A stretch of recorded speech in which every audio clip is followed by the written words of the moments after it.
प्रिय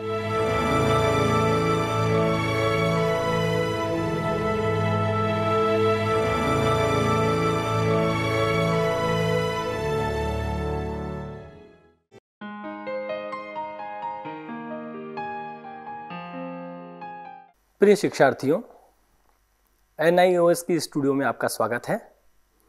वेदाध्ययन पुस्तक के अंतर्गत वेद विषय प्रवेश के भाग 1 में हमने विविध विषयों को जाना। अब हम द्वितीय भाग के माध्यम से अवशिष्ट अन्य विषयों को जानेंगे। सर्वप्रथम हम वैदिक वाङ्मय के ऐतिह्य अर्थात विभूति के बारे में जानेंगे।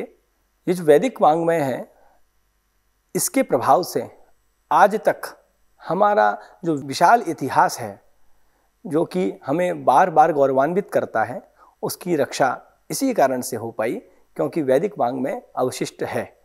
जो विदेशी लोग हैं, उनकी बौद्धिक प्रवृत्तियों में हमें वैदिक वाङ्मय का प्रभाव देखने को मिलता है।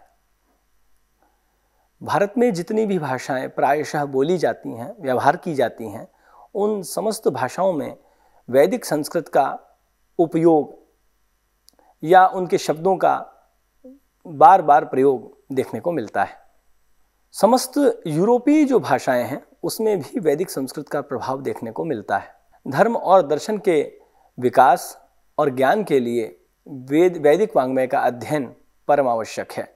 मैकडोनल महोदय ने कहा है कि भारोपीय भाषा भाषिषु जनेषु भारतीय ही एव केवलम वैदिक धर्मो नाम महान राष्ट्रीय धर्मः अस्य प्रतिपक्षी बौद्ध धर्मो नाम महान सार्वभौम धर्मश्च निर्मायी।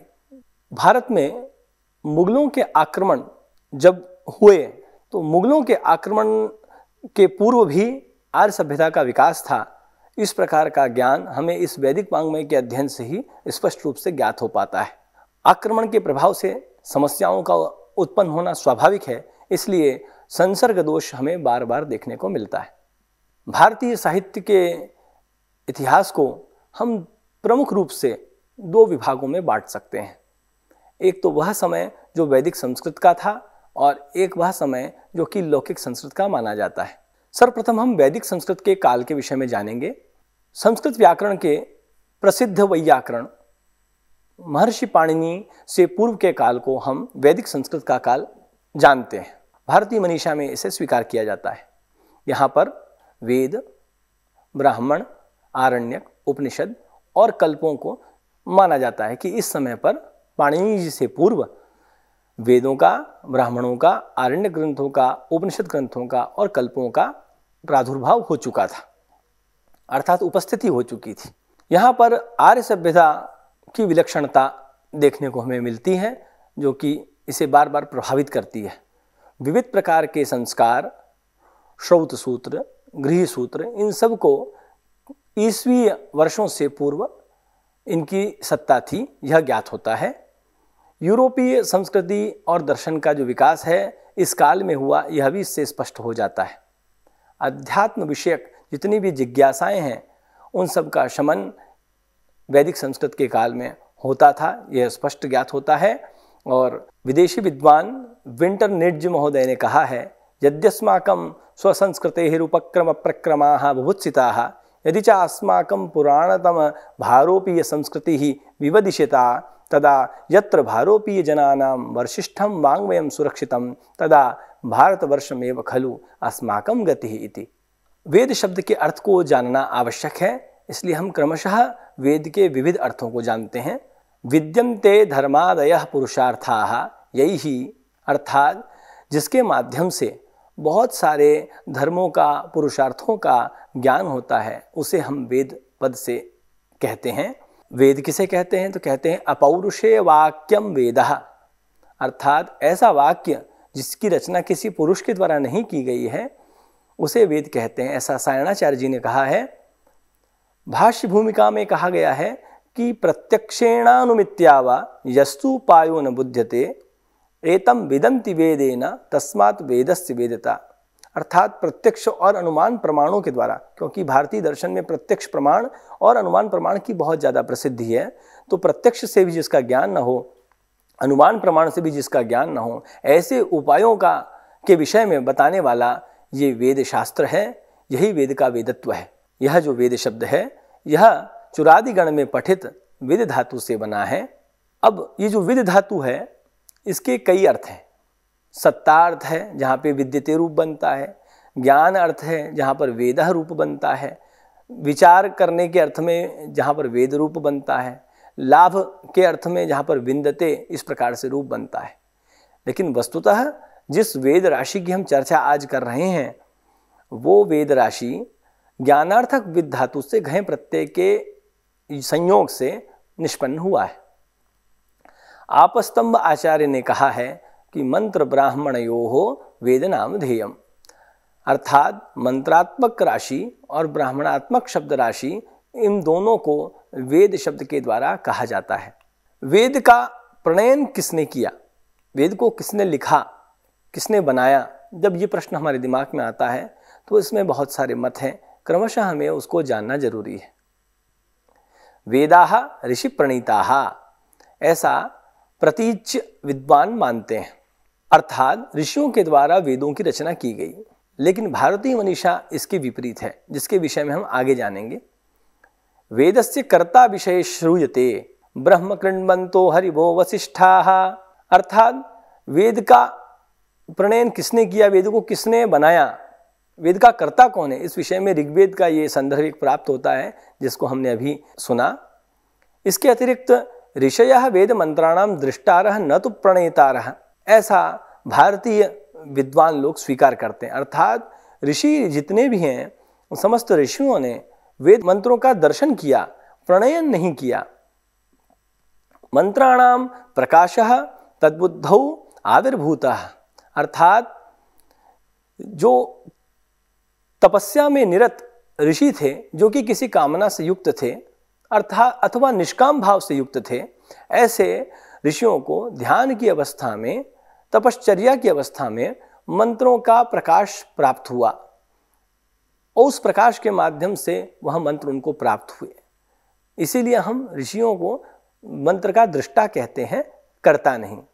इसी बात को पुष्ट करने के लिए ऋग्वेद का एक वचन प्रसिद्ध है, यज्ञेन वाचः पदवीयमायन्ता मन्वविन्दन् ऋषिषु प्रविष्टाम। ऋषि शब्द की व्युत्पत्ति भी यहाँ पर आपको सरलता के लिए बताई जा रही है। ऋषति पश्यति इति ऋषिः, अर्थात जो देखता है उसे ऋषि कहते हैं। यहाँ पर देखने से तात्पर्य किस चीज को देखना है, तो मंत्रों का दर्शन करने से यहाँ तात्पर्य है। यह जो पद है ये उणादि गण में इगुपधात् कित इस सूत्र के माध्यम से इन्हीं प्रत्यय करने से निष्पन्न हुआ है। अब वेद के विषय में बहुत सारे मत हैं जिन्हें हमें जानना जरूरी है कि वेद कैसे हैं, किसने बनाया। तो हम सबसे पहले न्याय और वैशेषिक दर्शन के मत को जानते हैं।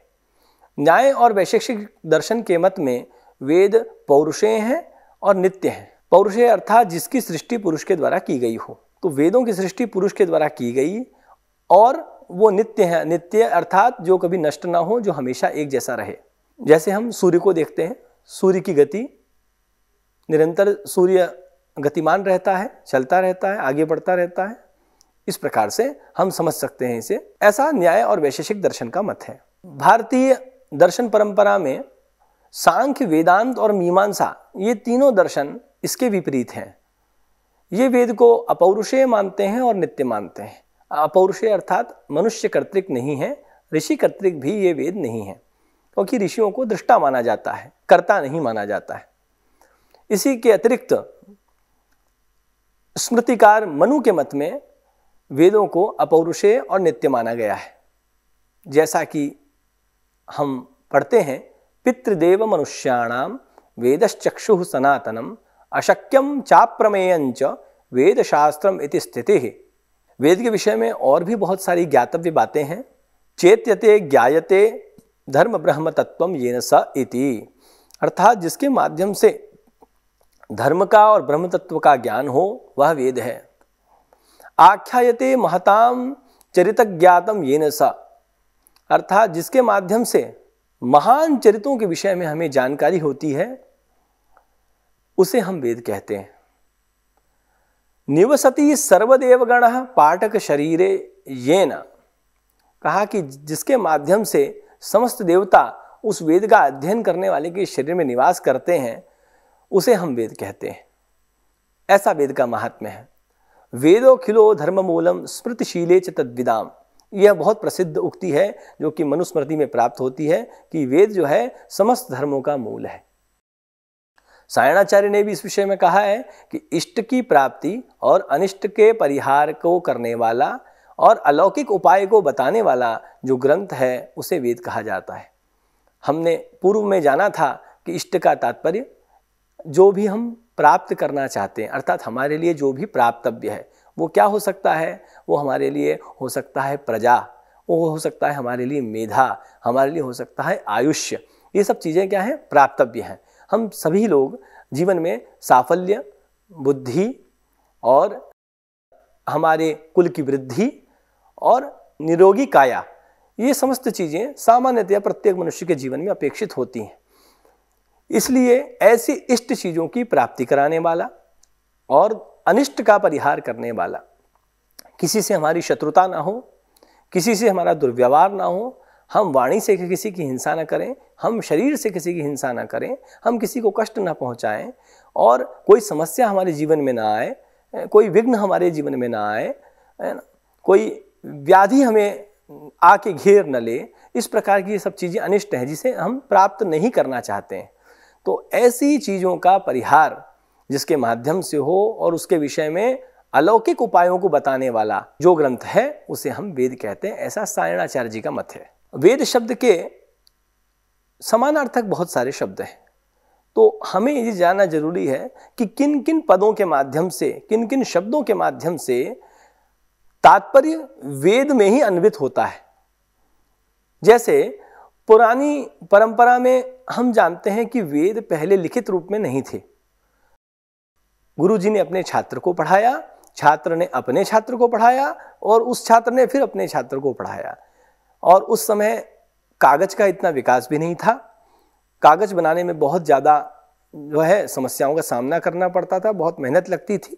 फिर उसके बाद में वो कागज नष्ट ना हो जाए, उसका संरक्षण करना ये भी एक समस्या थी। इसलिए श्रुति परंपरा से, अर्थात सुन सुन करके वेद को याद करके और फिर अपने छात्रों को सिखाया जाता था, और फिर वही छात्र जब गुरु बन जाता था तो वो अपने छात्रों को सिखाता था। इस प्रकार से क्रमशः यह परंपरा चलती रही, इसीलिए इसे श्रुति परंपरा कहा जाता है। इसीलिए वेद का एक नाम श्रुति भी है। वेद को पढ़ने का एक तरीका है कि सर्वप्रथम गुरुजी उच्चारण करेंगे, उसके पश्चात उन पदों का उच्चारण सुन करके, समझ करके, और छात्र फिर उसका उच्चारण करेगा। तो गुरुमुखोच्चारणानुच्चारणम, अर्थात जहां पर गुरुमुख के उच्चारण को सुन करके शिष्य लोग उच्चारण करते हैं, उसे भी वेद कहा जाता है। वेदत्रयी पद से ऋग्वेद, यजुर्वेद और सामवेद का ग्रहण किया जाता है। प्रधान याग संबंध के अभाव में अभिचार इत्यादि, शांति और पौष्टिक इत्यादि कर्म अथर्व मंत्र में प्रयोग किए जाते हैं। प्रधान याग संबंधा भावेपि अभिचारादि यागे शांति पौष्टिकादि कर्मसु अथर्व मंत्राः प्रयुज्यन्ते। इसलिए चूंकि वेदत्रयी से भिन्न अथर्ववेद में कोई शैली नहीं मानी जाती, इसलिए वेदत्रयी से इसको भिन्न रखा गया है। इसके अतिरिक्त वेद के लिए और भी बहुत से शब्द, बहुत से पद प्रयोग किए जाते हैं। इसमें क्रमशः अनुश्रवः, आगमः, निगमः, छन्दः, स्वाध्यायः, आम्नायः इत्यादि शब्द हम देखते हैं। आसम्यक नायते अभ्यस्यते इति आम्नायो वेदः, अर्थात अच्छी प्रकार से, भली भांति रीति से जहाँ पर वेद मंत्रों का अभ्यास किया जाता है या फिर जो पढ़ाया गया उसका अभ्यास किया जाता है, उसे वेद कहते हैं। इस विषय में बृहदारण्यक में एक वचन प्राप्त होता है, अस्य महतो भूतस्य निश्वसितम एतद् ऋग्वेदो यजुर्वेदः सामवेदोऽथर्वांगिरस इति। वेद पौरुषेय है, अर्थात पुरुष के द्वारा बनाया गया है, पुरुष कर्तृक है, अथवा अपौरुषेय है, किसी पुरुष ने इसको नहीं बनाया। इस विषय में विविध विचार हैं, तो क्रमशः हम अलग अलग मतों को जानेंगे। सर्वप्रथम हम जानते हैं मीमांसकों का, सांख्यों का, वेदांतियों का और नैयायिकों के मत को। ये जो चार दर्शन के मीमांसा दर्शन, सांख्य दर्शन, वेदांत दर्शन एवं न्याय दर्शन, इन चारों दर्शनों के जो विद्वान लोग हैं, जो प्रवर्तक आचार्य लोग हैं, वो जिस धारणा को मानते हैं वह है कि वेद अपौरुषेय हैं, अर्थात किसी पुरुष के द्वारा वेद मंत्रों की सृष्टि नहीं की गई है। भ्रम प्रमादादि पुरुष दोष विरहितत्वाद एते अपौरुषेयाः।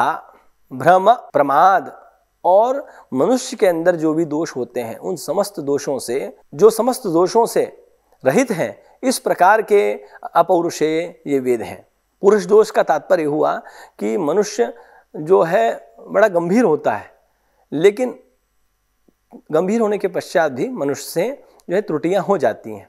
इसलिए जब कभी मनुष्य कोई रचना करेगा तो निश्चित रूप से उसमें छोटी सी ही सही, छोटी एक त्रुटि तो मिल ही जाती है। लेकिन वेद मंत्रों में कहीं त्रुटि नहीं है, इसलिए उसे पुरुष दोष विरहितत्वाद ऐसे पद का प्रयोग किया गया है। तो वहाँ पुरुषजन्य अर्थात पुरुष कर्तृक जो भी वस्तुएं होती हैं उनमें कोई ना कोई समस्या, कोई ना कोई दोष देखने में आता ही है, लेकिन इन समस्त समस्याओं से जो रहित है ऐसे यह पौरुषेय वेद हैं। प्रत्येक कल्प में परमेश्वर बार बार जो है इसको ऋषियों के सामने क्या करते हैं, प्रवर्तित करते हैं, उनको प्रदान करते हैं, वेद मंत्रों को प्रदान किया जाता है। प्रत्येक कल्प में परमेश्वर के द्वारा ये ब्रह्मा को प्राप्त होता है, ब्रह्मा से फिर जो है ऋषियों को प्राप्त होता है।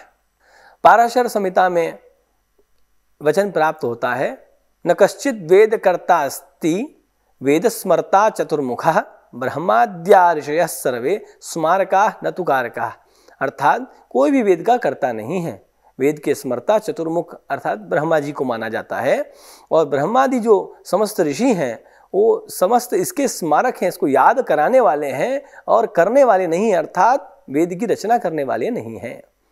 श्रीमद् भागवत में भी इसी बात को पुष्ट किया गया है।